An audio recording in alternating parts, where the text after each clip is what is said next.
Editor-at-Large of Variety and IndieWire. Please welcome Michael Schneider.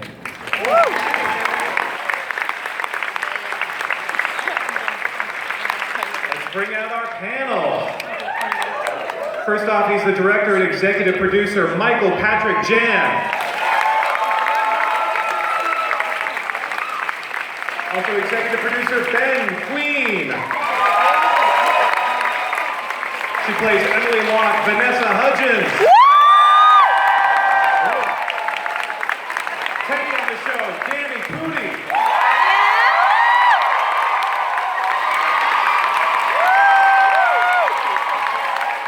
He plays Janelle Heller, Tudyk.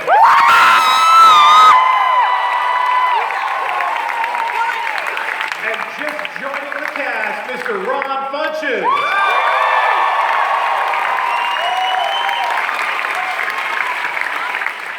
Ron, I think you play the Crimson Fox, right? Is that your... That's me. No, you're playing an IT guy named Ron. Yeah, real stretch for me. Yeah. Well, Ben, I want to start off with you. Talk a little bit about this universe and sort of merging the DC universe with a workplace comedy. How do you sort of put those together, and where does this show fit in the overall DC universe? It's in its own universe. It's its own little subset of the DC universe. It's not the Arrowverse. It's not the Supergirl-verse. That's what it's called.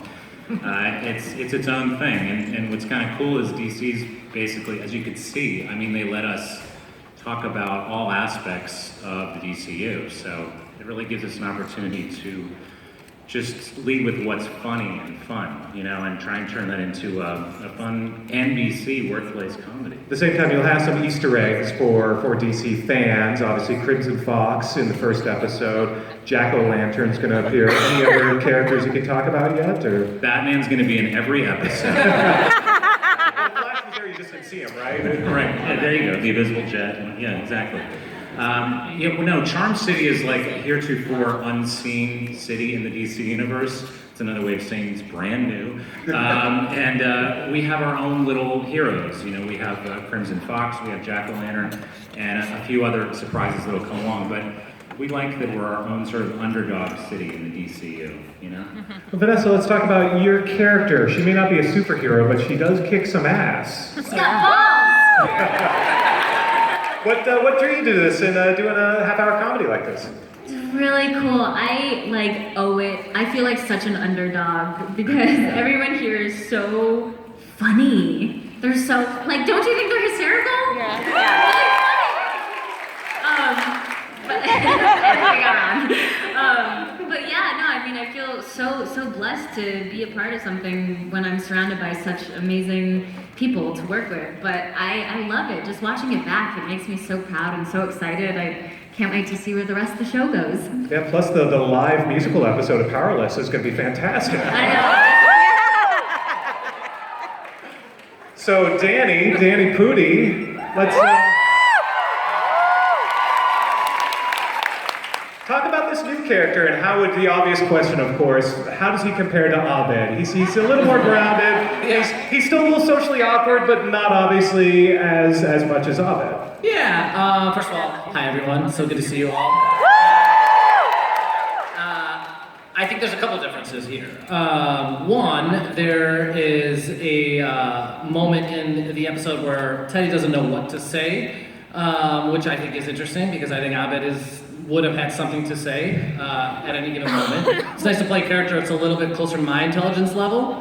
I think Abed and Teddy would share the origami animal making craft together. I think that'd be fun for them.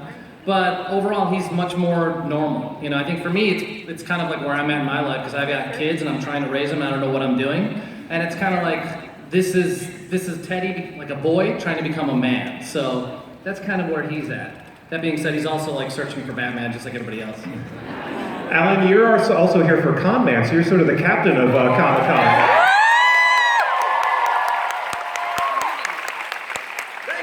Talk about your character here. I mean, he's obviously a little bit of a douche. Can he be redeemed, or? Did you say he's a douche? A little bit. He's a lot. Yeah, I wouldn't wouldn't call him a douche though. I call him a tool. I think Okay. Tool's fair. Tool's fair. he's more of a tool. It's a lot of fun, you know. He's an idiot. He's come to be a boss and doesn't know how to boss. He has ideas about being a boss, obviously, and he doesn't understand social norms. It seems like he doesn't understand boundaries. And any character that has that is, speaking of social norms and boundaries, Abed is kind of that, right? Oh, yeah. So basically, he's Abed. Been there. Yeah. And Ron, talk about joining the show and sort of how are we going to see you? How are you going to be introduced? Okay, I mean, I was on another show called Undateable, but then it... Where were you when we needed ratings, though?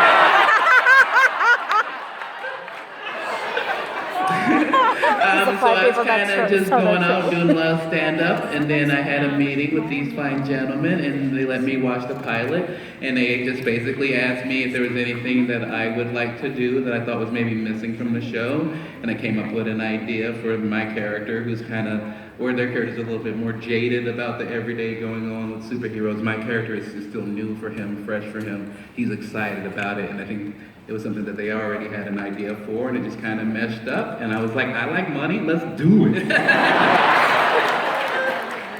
They're giving us the hook. Michael, real quick though, before we go, I just want to ask you.